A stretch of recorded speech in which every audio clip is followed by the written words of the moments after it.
Here, this is it. Huh? But isn't this the mechanism that you were tinkering with when we first got here?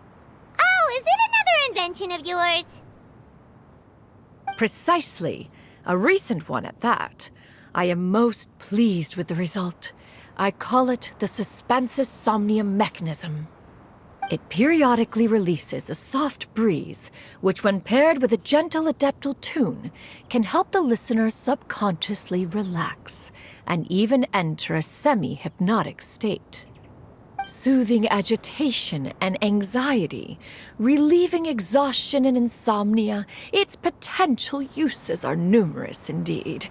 And of course, it can also aid in the recovery of lost memories. Whoa, what a cool gadget! But if you had it all along, why did you keep it to yourself until just now? We could have come to Mount Outsong right off the bat and saved Paimon a lot of floating. How preposterous. Had Yuandai not recalled much of her past through her own efforts, the device would have nothing to draw upon. We Adepti can only help those who first resolve to help themselves. Had she lacked such determination and strength of character, one would have little to offer in way of assistance. Paimon thinks she gets it now. Hey, what's that other thing? As previously mentioned, a gentle adeptal tune is required to take full advantage of the mechanism. One secured such a tune from Streetward Rambler. Only with her melodies can the mechanism reach its peak power. Whoa, Paimon can feel what you mean. Paimon's body feels light as a feather. It's as if she's lying down on a warm patch of grass after a super satisfying meal. And you, Yuandai, is the mechanism helping you to relax? It appears she has already succumbed to the depths of reverie. Come, join one on this side. We shall give her some time to herself.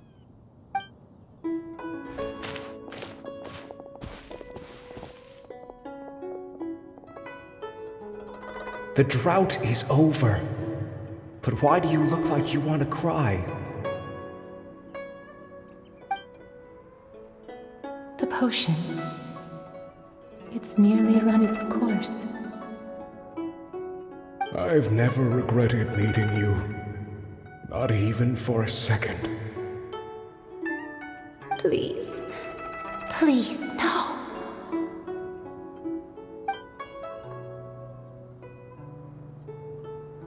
Have you forgotten? This is the world you left behind. One of gentle breeze and morning dew, perfectly straddled betwixt the realms of heaven and earth. This is your home.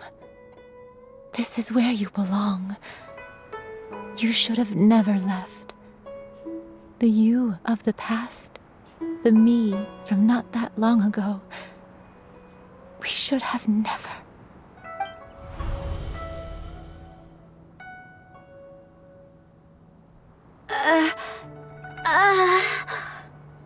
So that is the truth. No wonder this place is so familiar. Granny! Granny, are you okay? Cloud Retainer.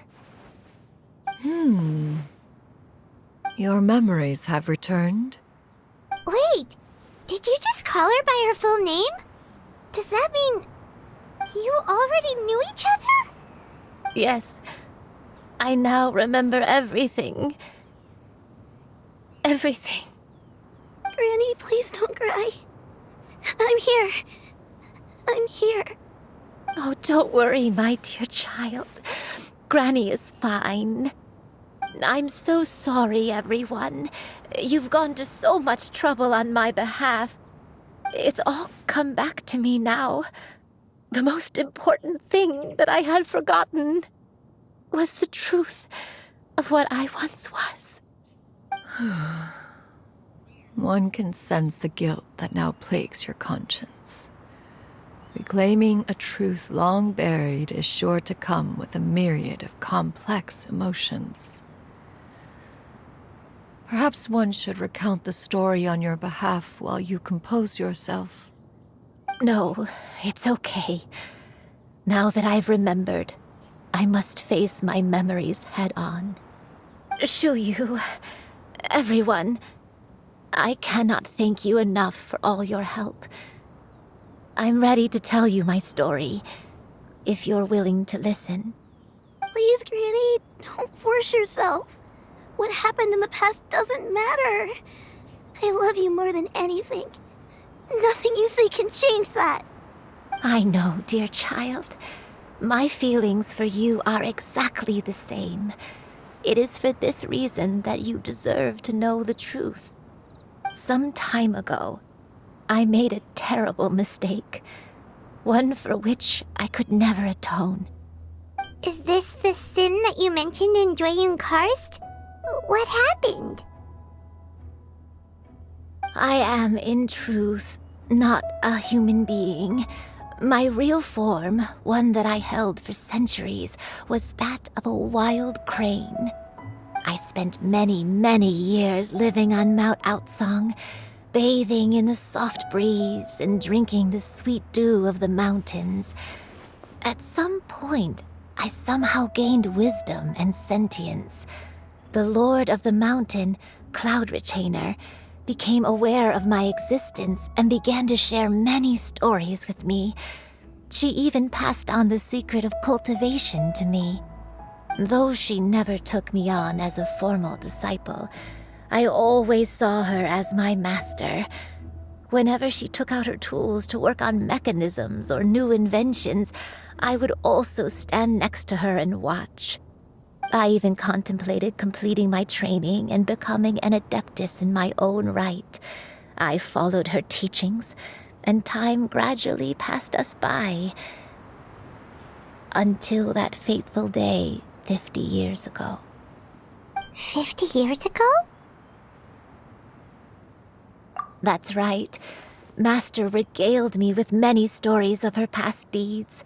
From them, I learned how she had saved people from a similar crisis in the past. She was the one I looked up to the most. More than anything, I dreamt of becoming an adeptus like her.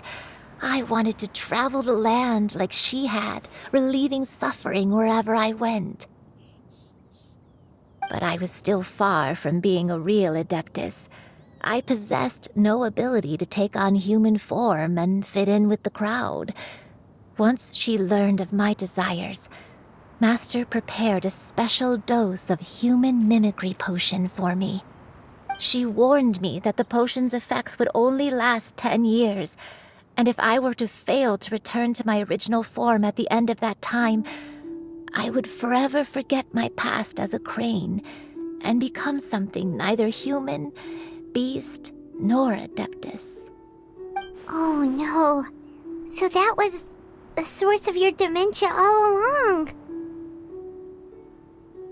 Was it because of Grandpa? Indeed, I fell in love. Though he was human, he had spent his entire life training on Mount Tianheng. When we met, it was not only my first foray into the world below, but his as well. Although clumsy and impulsive as he was, you'd think he was the real strange bird among the two of us. But still, just like me, he cared deeply about the world and wanted, more than anything, to cleanse it of all pain and suffering. I could not help but fall for him. But my time continued to tick away. Those 10 years passed by in a flash. Yet I did not want to leave his side, so I... Oh no. What happened next? I committed an offense.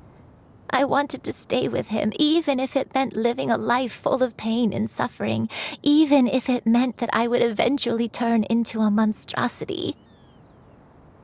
I knew I had betrayed Master's hopes, but I was too ashamed to face her. So I wrote her a long letter instead and asked someone to leave it outside her abode.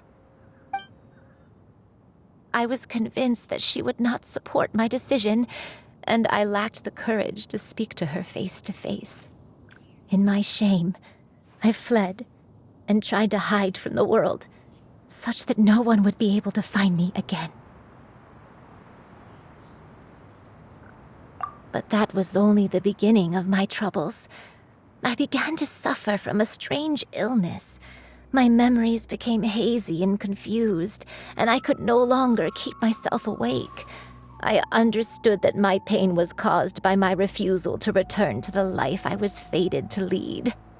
Along with my memories as a crane, I soon forgot the true cause of my suffering as well.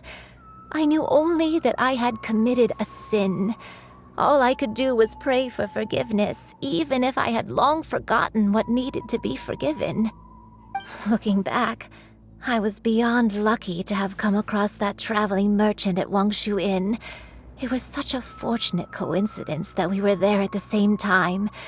If it weren't for those soul-revitalizing tea pills, I probably would have... Granny, what's wrong? Coincidence? Why did I ever think it was a coincidence? Tea pills concocted using the blood of an adeptus? No, it couldn't be. Master, don't tell me. Back then, that merchant was actually... Human custom would dictate the conferral of gifts to be in order when one's progeny is wedded, would it not? Consider the pills a symbol of one's best wishes. So when I tried to conceal my name and mistakes from the world and hide myself away in perpetuity, the only person I managed to deceive was myself. You knew where I was all along. One still remembers when you were but a fledgling. You possessed a certain fondness for a particular game. You would hide yourself among a group of wild cranes and ask one to pick you out from among the flock. One found you with such ease every time. 'Tis a truth most evident. One always recognizes one's own, no matter what form they may take. Wait! Paimon's confused! So, Cloud Retainer, you found Yuandai again? But how? When? And what happened after that? Perhaps it is now time for one to recount the rest of the tale.